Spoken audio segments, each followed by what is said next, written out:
Hey there, Jen Rickey, Women's Basketball Performance. Today I want to go over core training and how core training should be in any girls or women's basketball program. There's 3 movements on how to train the core. Anti-extension, which means you don't want any extension in the lumbar spine. Anti-rotation, which we're looking for no rotation in the lumbar spine or really the hips when we're doing core. And then anti-lateral flexion, so we don't want any kind of side bending when we're doing core training. So in this 3-part series, we'll go over all 3 movements and we'll give you some examples for each. So the first one we're going to address is anti-extension, which means we don't want any extension in the lumbar spine. So the most basic form of that is a plank. So what we're going to do is have our elbows under our shoulders. We're going to raise up.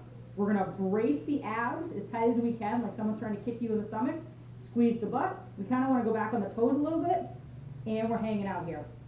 Now, as you can probably see, my core is shaking and it's firing. We really should be able to fire the core in about 10 seconds to 15 seconds. We really only want to hold the low plank probably for 10 to 30 seconds.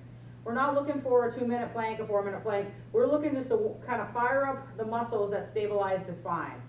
Once your athlete or you have a good low plank, we want to progress to what's called a body saw, which basically is a low plank with some sliding movements. So you can do this on some valve slides, you can do this on a slide board if you have it. So again, we're going to set up first off in the low plank, so elbows under the shoulders again, and we just want to set up in a really good low plank. Once we're there, we slide back, no movement in the spine, come forward. Slide back, come forward. And again, we'll probably do about 10 reps to start off, and we can build about 15 or 20. Once you have the body saw pretty solid, you then can progress to the ab wheel, the ab dolly, which I'm sure you all know what it is. So again, when you're designing your programs or you're working out, you want to make sure you have core training involved in your program, and one of the movements in the core of training should be anti-extension.